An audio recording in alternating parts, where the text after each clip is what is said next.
Wow. How's this for clouds of glory and silver linings, huh?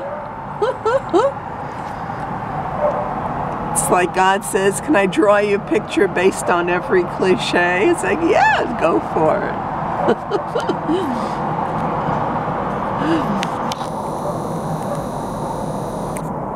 Wow. Wow. Oh, wow. It's gorgeous. I haven't been getting out. I have like a little bit of a cold. Truth of the matter is, right now I kind of like the world within my Arba Amot. If I go out, I'm gonna have to like encounter all kinds of people, and they're gonna go, "Oh my God, it's so terrible," and oh, and then you know, and if I try to tell them how to create a better reality, they're not gonna understand anyway. So I'll just stay home. Oh boy, oh joy! Look at that birdie fly.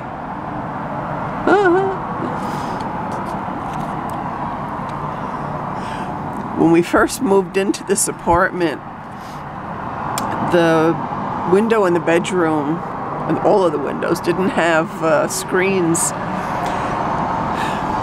So the first night, these 3 bats flew in. And they're flying around the apartment, and one of them flies into the wall, hits the wall, splat, and goes sliding down the wall to the floor. It's just like such a comedy skit.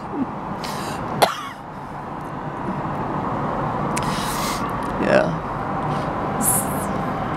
Welcome to the spots. Isn't it gorgeous? Look at this.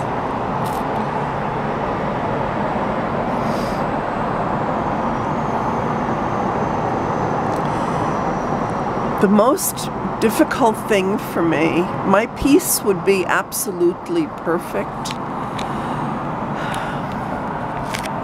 if I could somehow impart to other people how to do it. I see what other people are suffering. And I know how unnecessary it is, and I know that it's happening to them because they don't know how to control their consciousness, and they don't know how to control their emotions. They don't know what the mind and emotions do. Or even that they're creating their world. They think that things are happening to them. They don't realize that they're doing it, that they're generating it. And what's hard is when people need to hear that the most is when it is least appropriate to say that to someone, right? Someone is in a funeral and you don't walk over to them and say, hey, you know, you could be experiencing a whole different reality right now if you just make the right mind switch.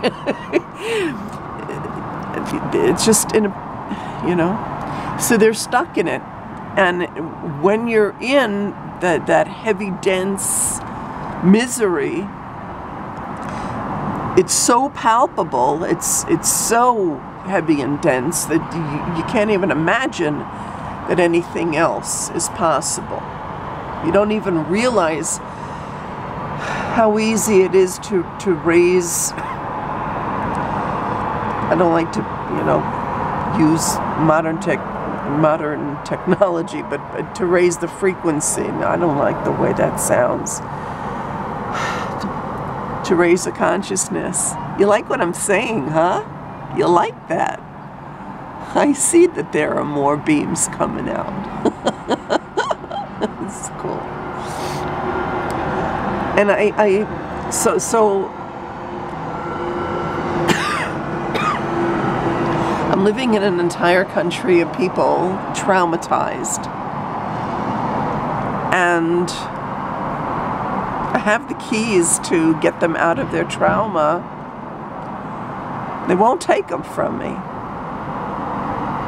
They won't take them from me either because I'm a woman, or they won't take it from me either because I'm not a rabbi, or because I'm so miserable now. This is not the time to talk to me about happiness. And it just hurts. So the one drawback of having found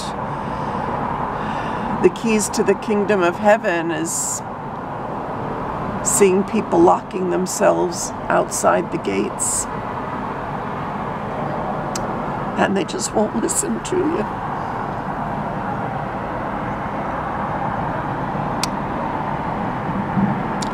That's the hard part.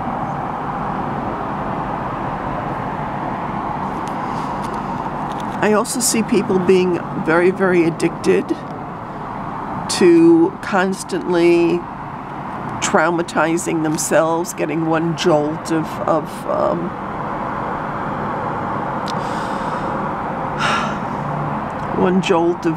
trauma after another, one horror after another. Oh, and have you heard the latest atrocity? You know, it's like the atrocity flavor of the day. I just stop, please stop. And it's considered insensitive or incorrect to even say to people who are suffering, you don't have to be suffering. That cloud is magnificent. It is considered insensitive to say to somebody who is torturing themselves, essentially, hey buddy, you don't need to be doing that.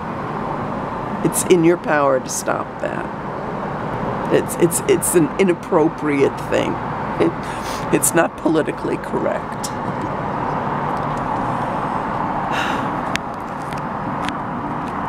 And so the one drawback to having found peace is the loneliness in it. Misery enjoys company, and miserable people don't like to be in the company of people who found peace. They want to learn Torah incorrectly or not learn it at all.